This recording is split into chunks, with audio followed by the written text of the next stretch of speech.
దేవుని నామమునకు మహిమ కలుగునుగాక. అనుదిన పరిశుద్ధ గ్రంథ పఠనము. ఏప్రిల్ 15. ప్రార్థన. దయగల తండ్రి, కృపగల దేవ, పరిశుద్ధుడా, నీకు వందనాలు, స్తోత్రాలు.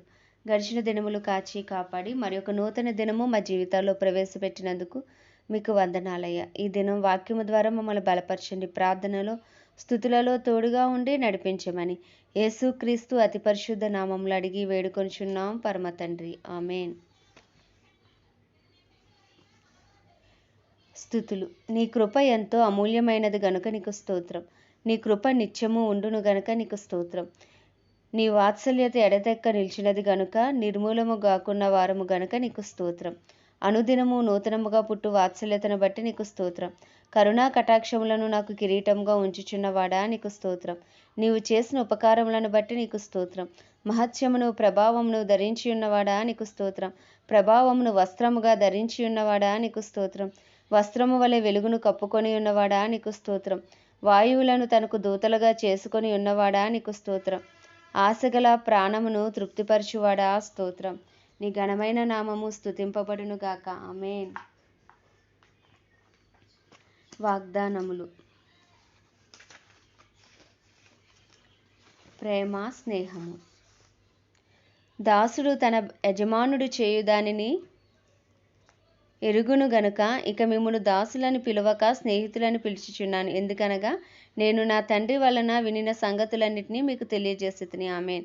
తానును తన స్నేహితులను పరలోకమందున్న దేవుని వలన కటాక్షము పొందు నిమిత్తమై ఆయనను వేడుకొనుడని వారిని హెచ్చరించెను, ఆమేన్.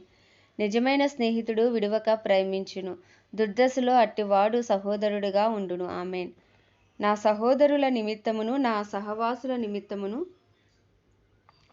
నీకు క్షేమము కలుగునుగాక అని నేను అందును, ఆమేన్. మరియు యోబు తన స్నేహితుల నిమిత్తము ప్రార్థన చేసినప్పుడు యెహోవా అతనికి క్షేమస్థితిని మరలా అతనికి దయచేసెను, ఆమేన్. సహోదర ప్రేమ నిలవరముగా ఉండనీయుడి. ఆతిథ్యము చేయ మరువకుడి.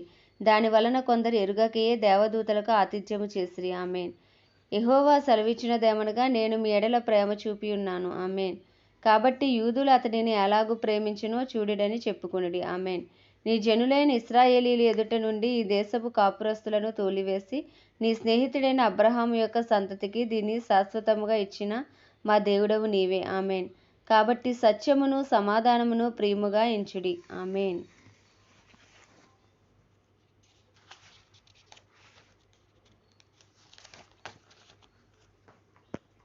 విశ్వాస ఒప్పుకోలు.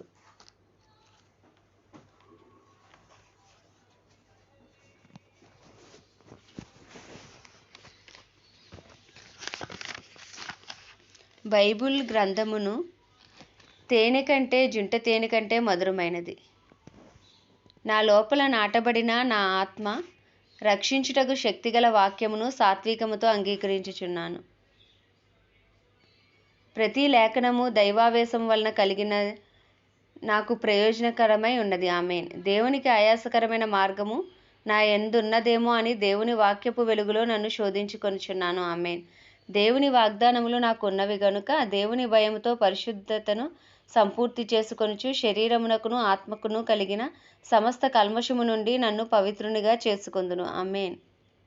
ప్రభువైన యేసుక్రీస్తు సెలవిచ్చిన మాటలు ఉపదేశములు నాలో పవిత్రతను కలుగజేయుచున్నవి, ఆమేన్. ప్రభువు మాటలు పవిత్రమైనవి. అవి మట్టి మూసలో 7 మార్లు కరిగి ఊదిన వెండి అంతా పవిత్రములు, ఆమేన్. ప్రభువు నాకు అమూల్యములను అత్యధికములునైన వాగ్దానములను అనుగ్రహించి ఉన్నాడు, ఆమేన్. ప్రభువు దయచేసిన వాగ్దానముల వలన దురాశను అనుసరించుట వలన లోకమందున్న భ్రష్టత్వము నుండి తప్పించుకుని దివ్య స్వభావమునందు పాలివాడనగుచున్నాను, ఆమేన్ అని వ్రాయబడి ఉన్నది అని లేఖన భాగములను ఎత్తి చూపుట వలన యేసుక్రీస్తు అపవాదిని జయించిన ప్రకారము నేనును వాక్యమును ఎత్తి చూపుట ద్వారా అపవాదిని జయించుచున్నాను, ఆమేన్. దుష్టుని అగ్నిబాణములన్నిటినీ ఆర్పుటకు శక్తిమంతుడగు నిమిత్తము విశ్వాసమును అను డాలును పట్టుకొనెదను, ఆమేన్. రక్షణ అను శిరస్త్రాణమును దేవుని వాక్యమును ఆత్మ ఖడ్గమును ధరించుకొనెదను, ఆమేన్.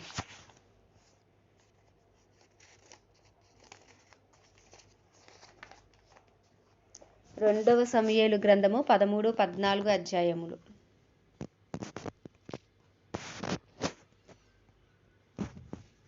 తరువాత దావీదు కుమారుడగు అబ్షాలోమునకు తామారను ఒక సుందరవతియగు సహోదరి ఉండగా, దావీదు కుమారుడగు అమ్నోను ఆమెను మోహించెను.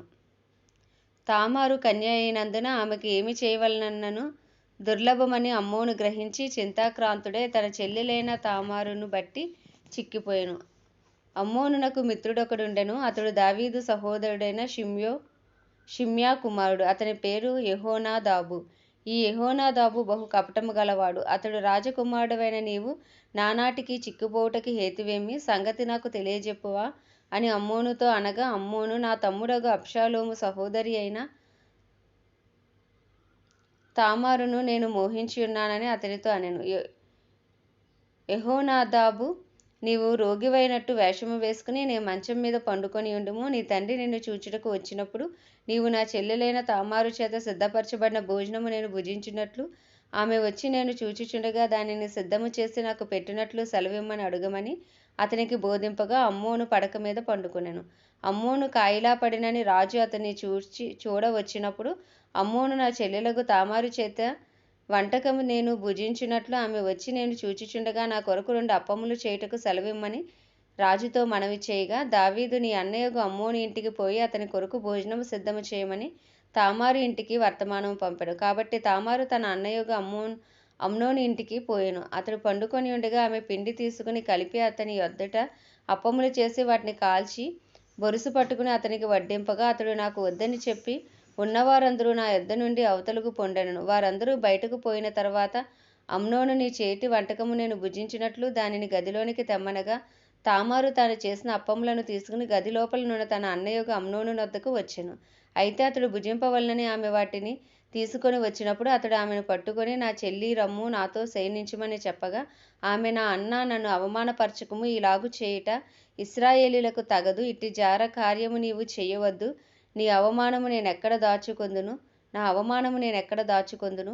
నీవును ఇశ్రాయేలీయులలో దుర్మార్గుడవగుదువు. అయితే ఇందును గూర్చి రాజుతో మాటలాడుము. అతడు నన్ను నీకియ్యకపోడని చెప్పినను అతడు ఆమె మాట వినక ఆమెను బలవంతము చేసి అవమానపరిచి ఆమెతో శయనించెను. అమ్నోను ఇలాగు చేసిన తర్వాత ఆమె ఎడల అత్యధికమైన ద్వేషము పుట్టి, అది వరకు ఆమెను ప్రేమించినంత కంటే అతడు మరీ ఎక్కువగా ఆమెను ద్వేషించి లేచి పొమ్మని ఆమెతో చెప్పగా, ఆమె, నన్ను బయటకు తోసివేయుట వలన నాకు నీవిప్పుడు చేసిన కీడు కంటే మరి ఎక్కువ కీడు చేయకుమని చెప్పినను అతడు ఆమె మాట వినక తన పనివారిలో ఒకని పిలిచి, దీనిని నా యొద్ద నుండి వెళ్ళగొట్టి తలుపు గడియ వేయమని చెప్పెను. కన్యకలైన రాజకుమార్తెలు వివిధ వర్ణములు గల చీరలు ధరించువారు ఆమె అట్టి చీర ఒకటి ధరించి ఉండెను. పనివాడు ఆమెను బయటకు వెళ్ళగొట్టి మరలా రాకుండానట్లు తలుపు గడియ వేసెను. అప్పుడు తామారు నెత్తిమీద బుగ్గి పోసుకుని తాను కట్టుకొనిన వివిధ వర్ణములు గల చీరను చింపి నెత్తిమీద చెయ్యి పెట్టుకుని ఏడ్చుచూ పోగా, ఆమె అన్నయగు అబ్షాలోము ఆమెను చూచి, నీ అన్నయగు అమ్నోను నిన్ను కూడినాడు గదా, నా చెల్లి, నీవు ఊరకుండుము, అతడు నీ అన్నే గదా, ఇందును గూర్చి చింతపడవద్దనెను. కావున తామారు చెరపబడినదే తన అన్నయగు అబ్షాలోము ఇంట ఉండెను. ఈ సంగతి రాజుకు దావీదునకు వినబడినప్పుడు అతడు బహు రౌద్రము తెచ్చుకొనెను. అబ్షాలోము తన అన్నయగు అమ్నోనుతో మంచి చెడ్డలేమియో మాటలాడక ఊరకుండెను గాని తన సహోదరియగు తామారును బలవంతము చేసినందుకే అతని మీద పగ ఉంచెను. 2 సంవత్సరములైన తరువాత ఎఫ్రాయిమునకు సమీపమందుండు బయల్దాసోరులో అబ్షాలోము గొర్రెల బొచ్చు కత్తిరించు కాలము రాగా, అబ్షాలోము రాజకుమారులందరినీ విందునకు పిలిచెను. అబ్షాలోము రాజునొద్దకు వచ్చి, చిత్తగించుము, నీ దాసుడినైన నాకు గొర్రెబొచ్చు కత్తిరించు కాలము వచ్చెను. రాజువైన నీవును నీ సేవకులను విందునకు రావాలనని నీ దాసుడినైన నేను కోరుచున్నానని మనవి చేయగా, రాజు, నా కుమారుడా, మమ్మను పిలువవద్దు, మేము నీకు అధిక భారముగా ఉందుము, మేమందరము తగదని చెప్పినను అబ్షాలోము రాజును బలవంతము చేసెను. అయితే దావీదు వెళ్ళనొల్లక అబ్షాలోమును దీవించి పంపగా, అబ్షాలోము, నీవు రాకపోయిన ఎడల నా అన్నయగు అమ్నోనును మాతో కూడా వచ్చినట్లు సెలవిమ్మని రాజుతో మనవి చేసెను. అతడు నీ యొద్దకు ఎందుకు రావాలనని రాజు అడగగా, అబ్షాలోము అతని బతిమాలినందున రాజు అమ్నోనును తన కుమారులందరూ అతని యొద్దకు పోవచ్చునని సెలవిచ్చెను.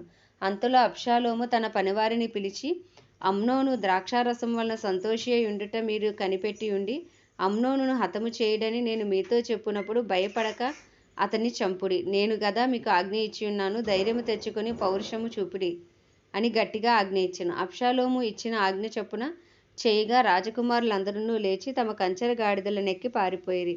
వారు మార్గములో ఉండగానే ఒకడునూ లేకుండా రాజకుమారులను అందరినీ అబ్షాలోము హతము చేసినని దావీదునకు వార్త రాగా అతడు లేచి వస్త్రములను చింపుకుని నేలపడి ఉండెను. మరియు అతని సేవకులందరూ వస్త్రములు చింపుకుని దగ్గర నిలవబడి ఉండిరి. దావీదు సహోదరుడైన షిమ్యాకు పుట్టిన యెహోనాదాబు దీనిని చూచి, రాజకుమారులైన యవనులందరినీ వారు చంపిరని నా ఏలిన వాడవగు నీవు తలంచవద్దు. అమ్నోను మాత్రమే మరణమాయెను. ఏలయనగా అతడు అబ్షాలోము చెల్లెనైన తామారును బలవంతము చేసిన నాట నుండి అబ్షాలోము అతని చంపవలనన్న తాత్పర్యముతో ఉండెనని అతని నోటి మాటను బట్టి నిశ్చయించుకొనవచ్చును. కాబట్టి నా ఏలిన వాడవగు నీవు రాజకుమారులందరూ మరణమైరని తలంచి విచారపడవద్దు. అమ్నోను మాత్రమే మరణమాయెననెను. అబ్షాలోము ఇంతకు ముందు పారిపోయి ఉండెను. కావలియున్న పనివాడు ఎదురు చూచుచున్నప్పుడు తన వెనుక కొండ ప్రక్కనున్న మార్గమున వచ్చుచున్న అనేక జనులు కనపడిరి. యెహోనాదాబు, అదిగో, రాజకుమారులు వచ్చియున్నారు. నీ దాసుడనైన నేను చెప్పిన ప్రకారముగానే ఆయనని రాజుతో చెప్పెను. అతడు ఆ మాటలాడ చాలింపగానే రాజకుమారులు వచ్చి బిగ్గరగా ఏడవసాగిరి. రాజును అతని సేవకులందరూ దీనిని చూచి బహుగా ఏడ్చిరి. అయితే అబ్షాలోము పారిపోయి అమీహూదు కుమారుడైన తల్మయి అను గెషూరు రాజునొద్ద చేరెను.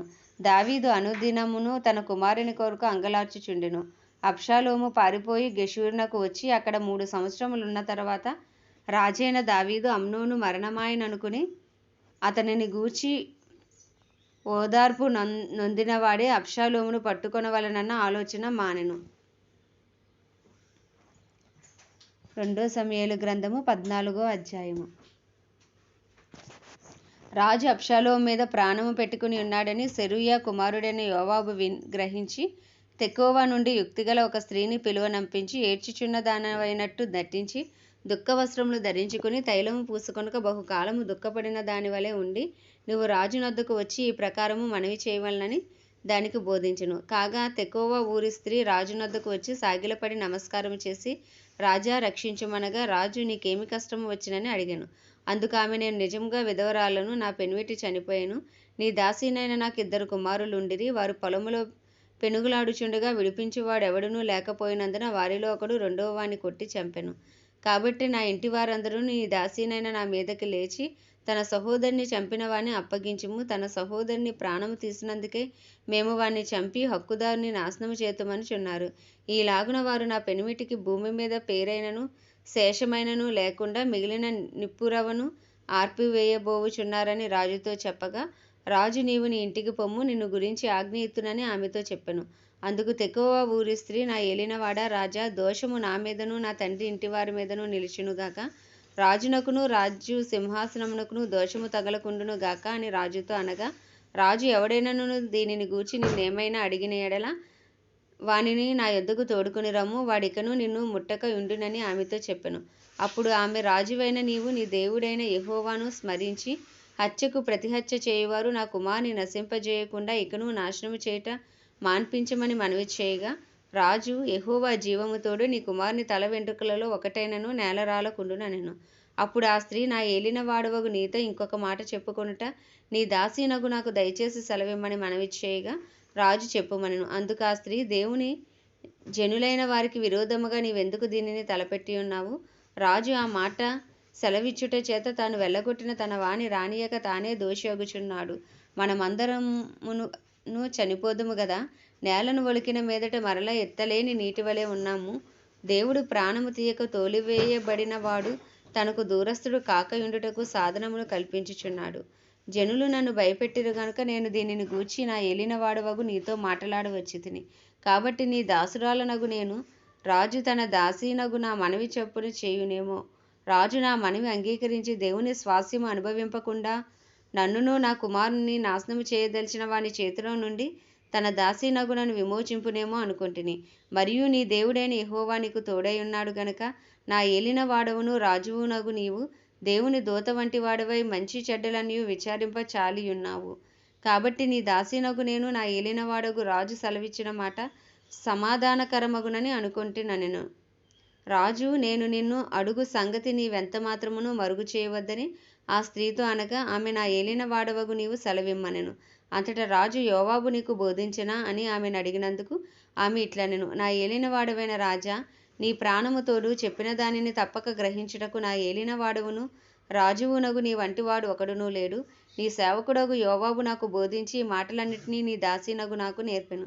సంగతిని రాజుతో మరుగు మాటలతో మనవి చేయుటకు నీ సేవకుడగు యోవాబు ఏర్పాటు చేసెను.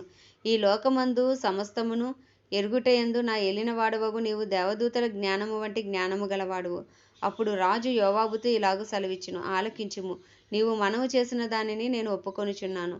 తర్వాత యవనుడగు అబ్షాలోమును రప్పింపుమని అతడు సెలవీయగా యోవాబు సాష్టాంగ నమస్కారము చేసి రాజును స్తుతించి, రాజువగు నీవు నీ దాసుడనైన నా మనవి అంగీకరించినందున నా ఏలినవాడవగు నీ వలన నేను అనుగ్రహము నొందితినని నాకు తెలుసునని చెప్పి లేచి గెషూరునకు పోయి అబ్షాలోమును యెరూషలేమునకు తోడుకొని వచ్చెను. అయితే రాజు అతడు నా దర్శనము చేయక తన ఇంటికి పోవలనని ఉత్తరపు చేయగా అబ్షాలోము రాజదర్శనము చేయక తన ఇంటికి పోయెను. ఇశ్రాయేలీయులందరిలో అబ్షాలోమంత సౌందర్యము గలవాడు ఒకడునూ లేడు. అరికాలు మొదలుకొని తల వరకు ఏ లోపము అతని యందు లేకపోయెను. తన తల వెంట్రుకలు భారముగా ఉన్నందున ఏటేటా అతడు వాటిని కత్తిరించుచూ వచ్చెను. కత్తిరించినప్పుడెల్లా వాటి ఎత్తు రాజు తూనికను బట్టి 200 తులములాయెను. అబ్షాలోమునకు 3 కుమారులను తామారు అను ఒక కుమార్తెయు పుట్టిరి. ఆమె బహు సౌందర్యవతి. అబ్షాలోము 2 నిండు సంవత్సరములు యెరూషలేములో నుండి రాజదర్శనము చేయక ఉండెను. యోవాబును రాజునొద్దకు పంపించుటకై అబ్షాలోము అతనిని పిలువనంపినప్పుడు యోవాబు రానొల్లక ఉండెను. 2వ మారు అతని పిలువనంపినప్పుడు అతడు రానొల్లకపోగా అబ్షాలోము తన పనివారిని పిలిచి, యోవాబు పొలము నా పొలము దగ్గర ఉన్నది కదా, దానిలో యవల చేలు ఉన్నవి, మీరు పోయి వాటిని తగలబెట్టుడని వారితో చెప్పెను. అబ్షాలోము పనివారు ఆ చేలు తగలబెట్టగా యోవాబు చూచి లేచి అబ్షాలోము ఇంటికి వచ్చి, నీ పనివారు నా చేలు తగలబెట్టిరేమని అడగగా అబ్షాలోము యోవాబుతో ఇట్లనెను, గెషూరు నుండి నేను వచ్చిన ఫలమేమి? నేను అచ్చటనే ఉండుట మేలని నీ ద్వారా రాజుతో చెప్పుకొనుటకై రాజునొద్దకు నిన్ను పంపవలనని నేను నిన్ను పిలిచితిని. రాజదర్శనము నేను చేయవలెను. నా యందు దోషము కనబడిన ఎడల రాజు నాకు మరణశిక్ష విధించవచ్చును. అంతటా యోవాబు రాజునొద్దకు వచ్చి ఆ సమాచారము తెలపగా రాజు అబ్షాలోమును పిలువనంపించెను. అతడు రాజునొద్దకు వచ్చి రాజసన్నిధిని సాష్టాంగ నమస్కారము చేయగా రాజు అబ్షాలోమును ముద్దు పెట్టుకొనెను. ఆమేన్. దేవుడి పరిశుద్ధ వాక్యము మన వినికిడిలో దీవించునుగాక. ప్రార్థన. దయగల తండ్రి, కృపగల దేవ, పరిశుద్ధుడా, నీకు వందనాలు, స్తోత్రాలు. జీవాధిపతి, న్యాయాధిపతి, మృత్యుంజయుడా, మహాగణుడా, మహిమా ఘనతకు అర్హుడా, యోగ్యుడా, పూజ్యుడా, కృపను చూపుటకు ఐశ్వర్యవంతుడా, కృపాసత్య సంపూర్ణుడా, కృప వెంబడి కృపతో మమ్మల్ని కాపాడుచున్న దేవా, నీకు వందనాలయ్యా. గడిచిన దినములు కాచి కాపాడి ప్రభా అయ్యా, మరి ఒక నూతన దినము మా జీవితాల్లో ప్రవేశపెట్టి అయ్యా, మీరు చూపించిన నూతన వాత్సల్యమును బట్టి మీకు వందనాలు, స్తోత్రాలు ప్రభా. మా ప్రతి అపరాధమును క్షమించుము, మా ప్రతి పాపమును క్షమించుము. మా తలంపులు, ఆలోచనలు, చేతలు, నడతలు, వినికిడి, మాటలు, చూపులు అయ్యా, తెలిసి తెలియక చేసిన ప్రతి అపరాధమును దయతో నీ పరిశుద్ధ రక్తంతో కడిగి శుద్ధీకరించుము ప్రభా. దినదినము మమ్మల్ని నూతనపరచండి. దినదినము మేము మీకు సమీపంగా ఉండే కృపను మాకు అనుగ్రహించండి. దినదినము మీ ఆత్మను మాపై కుమ్మరించండి ప్రభా. నీ చిత్తము చేయుటకు నీ హృదయానుసారులుగా, నీ చిత్తానుసారులుగా జీవించు భాగ్యము నాకు మాకు దయచేయండి ప్రభా. అయ్యా, మాలో రక్షణ లేని వారికి రక్షణ దయచేయండి ప్రభా. అయ్యా తండ్రి, మారు మనసు లేని వారికి మారు మనసు దయచేయండి. పశ్చాత్తాపం లేని వారికి పశ్చాత్తాపము దయచేయండి.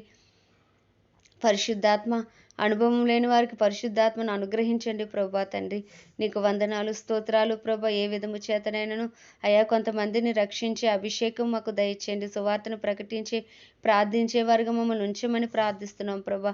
అయ్యా తండ్రి, నాయన నీ చిత్తము చేయువారుగా మమ్మల్ని బలపరచండి. ప్రార్థనలో బలపరచండి, వాక్యంలో బలపరచండి. అయ్యా నీకే స్తుతులు, స్తోత్రాలు తండ్రి. ఇగో శరీర క్రియలు విడిచి ప్రభా ఆత్మానుసారంగా జీవించు భాగ్యం మాకు దయచేయండి ప్రభా.